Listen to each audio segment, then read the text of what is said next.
did you get bullied in any of those schools? Enough about that adult stuff. Time to move on to childhood. My childhood is not very interesting, frankly speaking. But that's Hello everybody, welcome to Career Quest podcast, and today we have a new guest, Ujala Sabharwal. Hello. Hello. So, thanks for coming with us today. Thanks for having me here, Hrehaan. So, let's start off the question. So, what was your first job? My first job, all right, let me just take a few steps back. When I was growing up, Rehan, there was a career which was like booming at that time. It was IT and computer science, and everybody was opting for that, and I followed suit. I did my post graduation in computer science and started my career as a .NET developer for an IT company. Um, and then very soon I realized that this wasn't my calling. I worked there for about a year, and during that period, I realized that I love interacting with people. I love problem solving, but coding was not something which was giving me the contentment which I desired to have. So I decided to change my career a year down the line.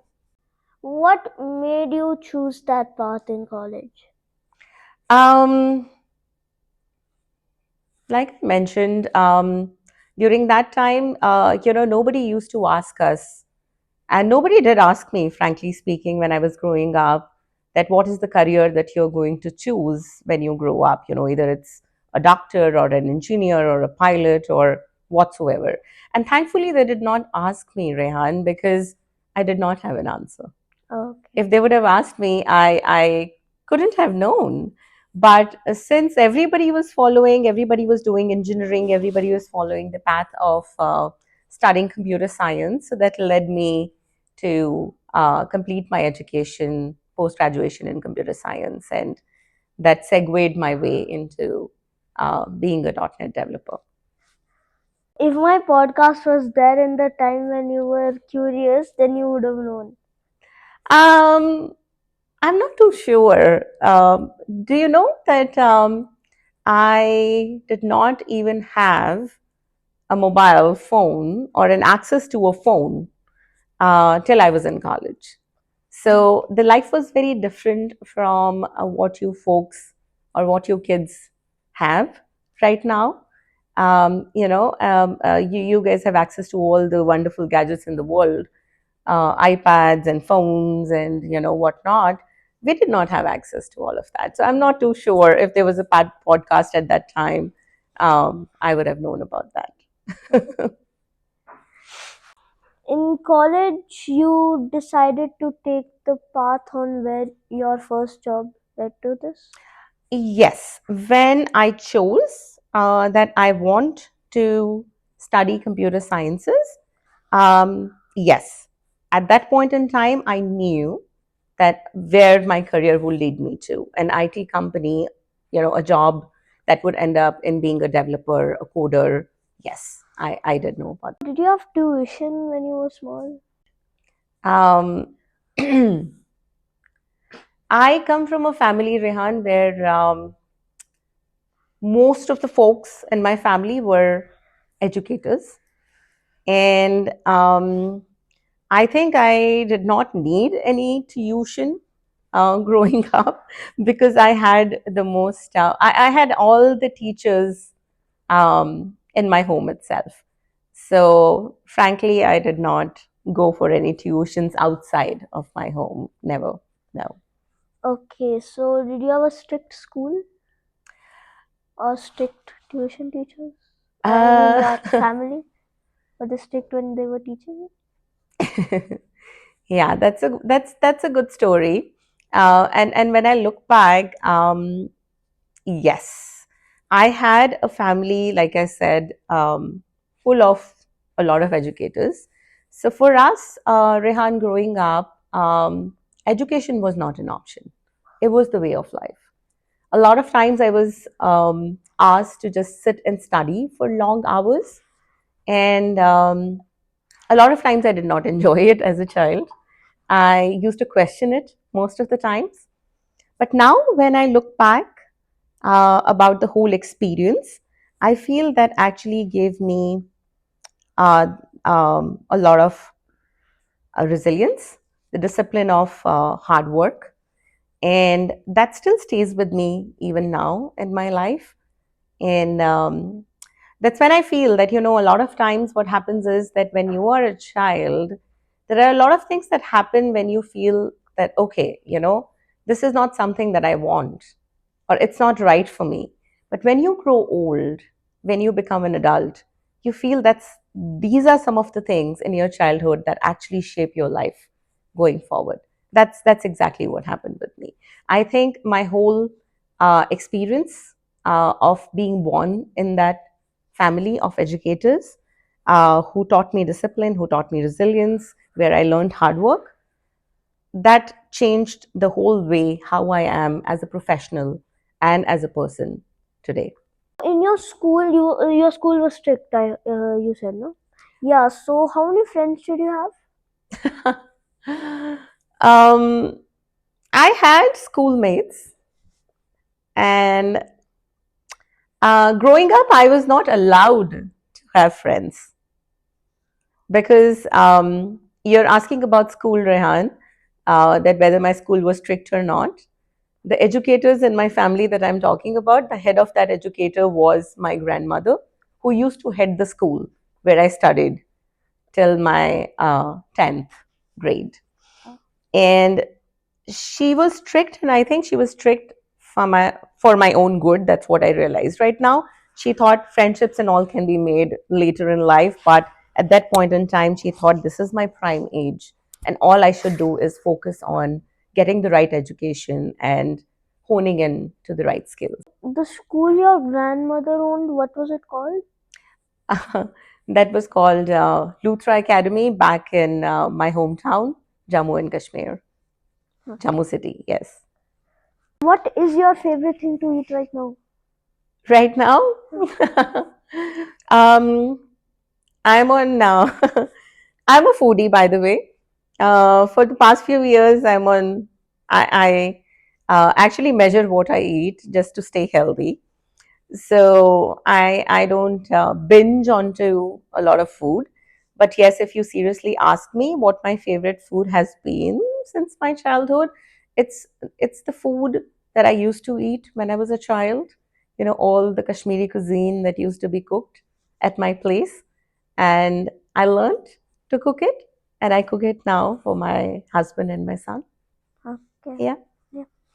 So did you face challenges by coming to where you are now? Everybody faces challenges. Everybody's journey is different, and people have different ways of dealing with their challenges, I feel. I had the right support system. I got married very early on. Before that, I had a lot of support from my family. And then I had a lot of support. My father was my best friend. I had a lot of support from him. Then I got married. I married my best friend from college, and I had a lot of support from him. We have grown together over the last 18 years after getting married and 25 years of being together. So I think I've been fortunate to have the right support system that I could find within my family dynamic itself. So what challenges did you face to get where you are now? Different challenges. I come from a small town, and we were three sisters, and in a small town, and I was the oldest. And from a small town, being the oldest sister or oldest daughter, my parents wanted me to finish education. And for them, it wasn't that I just get onto any job or start earning money. For them, getting settled in that whole uh, city, or probably the dynamic of that city, was the girl. Okay, even if the girl has gotten the right education that she has gotten, the definition of being settled was to get married. I got married very young, and that was the first challenge that I faced, that I could not, uh, you know, um, get settled in my career first and get a strong earning or get a footing um, in my career before I got married. That was the first challenge that I faced at the age of 23. Then over the years, yes, me and my husband, without having any support from the family, being very far away from the family, trying to get a standing in the ground, trying to make a career for ourselves was a challenge in itself. Then having a son. So I became a mother, and then a few years later, my husband decided to be an entrepreneur, and the whole responsibility of running the house uh, financially came onto me. That was another challenge. So that being said, Rehan, challenges are there in life at every phase of life. You should not shy away from challenges, because if there are no challenges, then how the life will become interesting, and uh, you know uh, how how will you enjoy living a life if there are no challenges, right? So um, that keeps me going all the time, and I think that's what makes you the person that you are, that how um, uh, you face the challenges in your life, how you overcome the tough situations, and how you come out of it winning is something that's more important than the challenges itself. Okay, so now we have talked about all your jobs, right? So were you ever an intern? um, yes, I interned for my first company as a .NET developer for 6 months. Very interesting, very challenging. I learned a lot. And since it was my first job, so you don't forget your first job, that teaches you a lot. That's your first footing in the door in your career, and you have everything in you that you want to prove yourself, and you want to show all the skills that you have. So it was very interesting. Yes, I did intern. So you did intern. Hmm. So were you a paid intern or a non-paid? Yeah, I was paid money. Yes. So after college you started intern. Oh, yes. How much did you earn? At that time, it was 5,000 rupees a month. Yes. Yeah, that was the internship amount. Yes. Okay. So enough about that adult stuff. Time to move on to childhood. My childhood is not very interesting, frankly speaking, but that's okay. Okay. So I asked you what was your favorite thing to eat now. What was your favorite thing to eat back then when you were small? If I have to tell one thing, it's moong dal halwa. I loved eating that, and I would eat bowls of it even now if I wasn't health conscious. Yes. Okay. So what was your favorite thing to do, like your hobby when you were in your childhood? Like I said, my childhood it wasn't as interesting as yours or other kids these days, because I was like asked to study, sit and study for long hours all the time. My father actually wanted me to get into extracurricular. Um, I was a state level swimmer till my 10th grade. My mother is an artist, she's a sitarist, so she's in music, and she made me take classes of semi classical music. I learned that as In well. sitar. No, that was not sitar, it was vocal, Okay. semi classical singing. Okay. I learned, I went into a lot of competitions, won some awards and all that. But then, like I said, in my family, the main focus was getting an education. So I had to leave all of that behind me and focus only on studies. Okay. Did you ever exchange schools or go to a different school, or were you always in that Luther Academy? Oh, you remember that. All right. So yeah, I did change schools. I finished my whole education in my hometown, Jammu, till 10th grade, I was in the school that I was talking about, that was headed by my grandmother. And then for 2 years, I was in a different school. Then I went to college, separate college. Then I went to university. So, yeah, I did transition from one place to the other. Yes. Okay, so did you get bullied in any of those schools? Bullying is a part of life, I believe. Everywhere you go, you get bullied. You go to a new environment, there are different people. It's not a perfect world that we live in, Rehan. But did you get bullied? I did. I Okay. did. Yes. Yes. But I think what kept me going and what made me resilient was my early on experience of being in the home that I was brought up in. Because, like I said, I learned the whole discipline and being resilient in the environment that I was raised in. That helped me to deal with all of that with more courage, and that's what is important. How it's not about what you face. It is, I feel, it is about how you face it.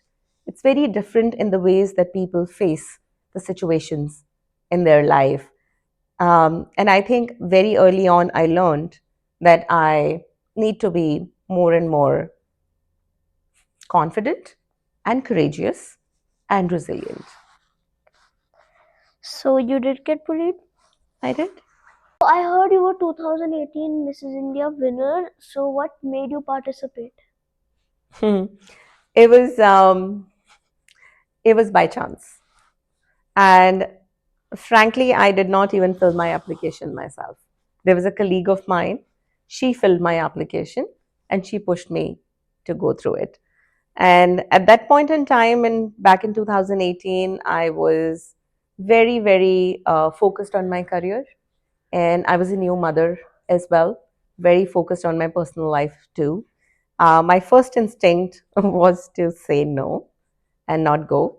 But then, there was something that changed. I just researched a little bit about the Mrs. India platform of them making role models and not models. It was not a beauty pageant. It was about kind of helping you evolve your whole persona. That helped me get into it, and I think I made a good choice. When I reflect now, there are a lot of things that I learned. I'm glad that I did not back out and I finally decided to participate. Being a corporate woman, I was already ambitious and confident. But Mrs. India platform taught me how can I be confident, ambitious, and graceful at the same time. And personally, I believe I learned and to be a little more confident and stand up for myself. Uh, Stand up for myself in the sense not being loudly or aggressively, but by being more firm and by being more confident.